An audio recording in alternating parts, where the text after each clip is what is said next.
Olá, dando continuidade à leitura, no vídeo anterior, a introdução feita pelo senhor René Higuet, da Academia Francesa, nesse diálogo com Daisaku Ikeda, presidente da Soka Gakkai Internacional, e o nome do livro A Noite Clama pela Alvorada, um diálogo do Oriente com o Ocidente sobre a crise contemporânea.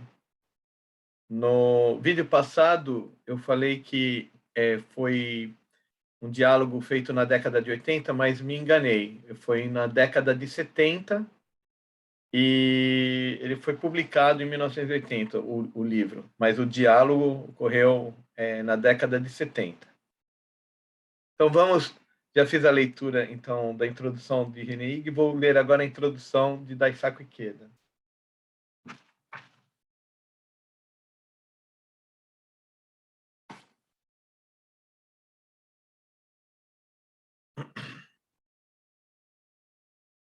Introdução por Daisaku Ikeda. A crise que atualmente compromete a humanidade não vem do exterior. Eu me sentirei tentado a dizer que a casa onde vivemos não está ameaçada por uma tromba d'água que surge no horizonte, mas muito mais por seus ocupantes, os homens rivais na corrida do lucro, que disputam seus móveis, arrancam o teto e o assoalho, corroem suas pilastras, ameaçando seu desmoronamento.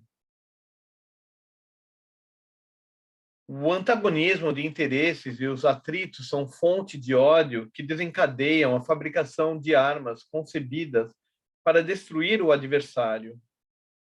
Alguns estão prontos a fazer voar pelos ares essa morada. Empregar como meio de intimidação bombas de uma potência aterradora é, nesse espaço exíguo e incerto, pura demência. Acho que se pode, assim, descrever a situação crítica na qual nos afundam a destruição do meio ambiente, o esgotamento dos recursos naturais e a ameaça da guerra. As soluções me parecem evidentes. A fuga dessa casa perdida num imenso deserto é impossível. Só a transformação radical da mentalidade e do comportamento de cada um pode tornar essa morada viável e feliz. Rejeitando a corrida ao lucro, é nosso esforço que é preciso oferecer para tornar essa morada mais agradável e mais segura.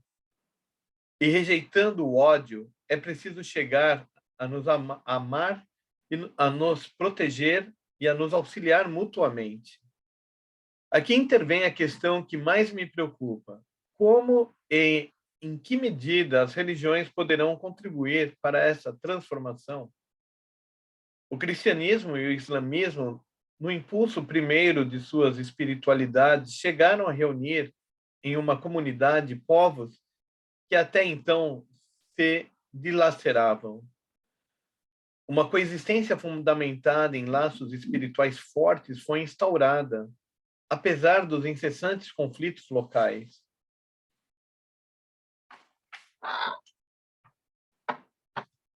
No entanto, o monoteísmo favoreceu a intolerância para com outras religiões, e com a complexidade crescente da teologia, as polêmicas relativas às heresias se inflamaram a ponto de terminarem em sangue. Não desconheço que, durante esses períodos em que o cristianismo e o islamismo eram um cadinho de lutas sangrentas, existiram homens que não perderam de vista o ideal da caridade e que, em nome dela, clamaram pela paz através do amor divino. O budismo ensina a benevolência para com todas as formas de vida e a tolerância para com os devotos de outras religiões. Os países governados no passado pelos soberanos de fervorosa devoção budista tiveram a paz como característica, mas isto não quer dizer que os budistas tenham sido sempre pacifistas. Houve, porém, épocas em que os templos mantinham monges e soldados que eram motivo de sérias ameaças ao poder do Estado. Aliás, enquanto até o assassinato de animais é reprovado, assistimos nos países budistas do Sudeste Asiático a massacres dos mais cruéis.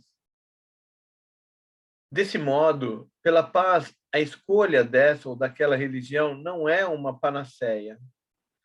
As diferenças de conteúdo de seus ensinamentos repercutem nas estruturas sociais, no comportamento individual, mas deve-se dar igual importância à maneira como esse ensinamento é interiorizado e posto em prática na vida, pois daí decorre a disparidade entre os partidários da violência e aqueles que defendem a paz. Todavia, não devemos silenciar diante das diferenças globais que as distinguem, mas quando se trata de pacifismo, o budismo supera as outras religiões. Durante nossa conversa, coloquei meu ponto de vista sobre a origem desse fato. Submeto agora a reflexão de Ige e a do leitor. Nichiren Daishonin, meu venerado mestre espiritual, interessou-se vivamente pelos sofrimentos que a guerra provoca e procurou encontrar os pontos-chave da paz. Lendo os sutras budistas e tendo meditado sobre seus ensinamentos, chegou finalmente à conclusão de que a causa fundamental dos males sociais, em particular da guerra, é o crédito que se dá às falsas doutrinas e que o essencial está na fé depositada no ensinamento justo. Essa tomada de posição de Nichiren Daishonin foi mal compreendida e interpretada como uma vontade arbitrária de querer impor sua própria doutrina às autoridades governamentais. Não somente não somente tais críticas foram formuladas, como também a conduta de certos discípulos tornou-as procedentes. Se estudarmos com atenção o que Nichiren Daishonin escreveu, o erro de tais julgamentos se tornam evidentes. É no coração do indivíduo que nasce a fé em uma religião autêntica, nunca sob uma pressão exterior. Não é preciso dizer que Nichiren Daishonin só concebia a fé que nascesse em uma situação de total liberdade. Está, portanto, fora de cogitação que a autoridade fosse usada para impedir a crença em outra religião, e muito menos para massacrar a crença pela violência. A escolha deve ser, sobretudo, lúcida. Na base deste pensamento encontra-se a verdade de que a religião concebida por Nichiren Daishonin, o budismo, é o princípio capaz de transformar a vida das pessoas. Na concepção budista da vida, o homem fraco é aquele cuja vida está submetida aos desejos, ao ódio ou à cólera. O homem forte é aquele que se devota para a felicidade dos outros. É o Bodhisattva. Quando atinge o cume, ele se torna então Buda. Essa concepção da vida difere da biologia. Ela está ligada à ética e tem muitos pontos em comum com a psicologia. Não pretendo fazer aqui a apologia do budismo, mas acentuar simplesmente que a lucidez obtida com esta fé levou-me a refletir sobre os problemas de nossa época e a discuti-los com alguém para tentar encontrar soluções. A essência original do budismo consiste em atacar de frente os sofrimentos do ser humano. Seu fundador, o Buda Gautama, procurou o caminho e abandonou a vida mundana para resolver esse problema. A vida de Nichiren Daishonin foi também um combate sem tréguas na tentativa de minorar o sofrimento humano. É evidente que sou um simples mortal e não tenho a pretensão de me colocar no mesmo nível desses grandes homens do passado.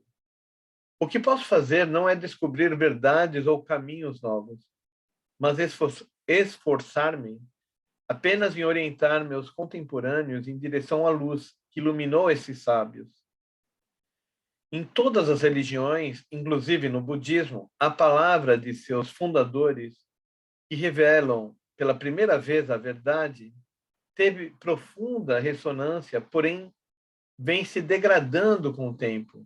No entanto, a verdade que ela contém não envelhece nem é enfraquecida. Mesmo coberto de poeira, o ouro é ouro. Para mostrar seu brilho, devemos nos desembaraçar dessa poeira espalhada por certas ideias fixas nascidas com o tempo e de todos os preconceitos que elas determinam. Aliás, temo que minha própria compreensão ou minhas interpretações não venham aumentar ainda mais essa camada de poeira. A ideia de dialogar com intelectuais ocidentais tão distantes do universo budista me ocorreu, entre outras razões,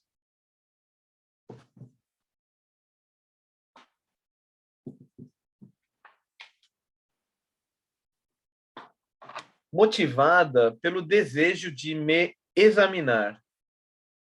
Por ocasião de minhas conversas com um dos maiores historiadores desse século, o Dr. Arnold Toynbee, encontrei na profundidade de sua visão histórica sobre as civilizações humanas um espelho ímpar, onde pude fazer um exame de toda a minha linha de pensamento.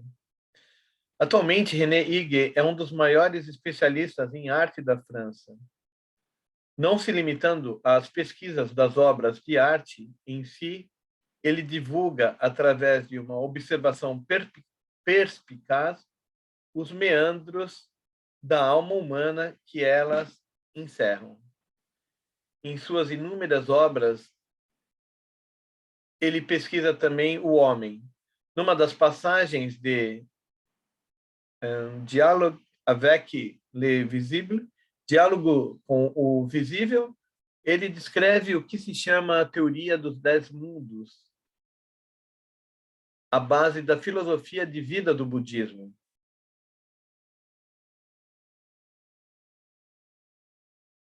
Diante desse representante da inteligência amadurecida no solo do Ocidente, não sou um sábio, mas um praticante da lei budista no Oriente. É possível que as engrenagens desse diálogo não se ajustem rigorosamente, pois essa troca de ideias envolve duas pessoas que não são especialistas no mesmo assunto.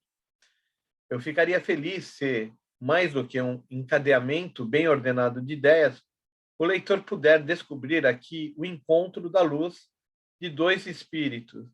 Por fim, gostaria de expressar toda a minha gratidão ao Sr. Higuet pelo espelho de lucidez que ele colocou à disposição do meu olhar. Bom, eu vou deixar para ler o sumário, né, desse livro no outro vídeo para não ficar muito extenso. Espero que tenham apreciado. Até o próximo vídeo.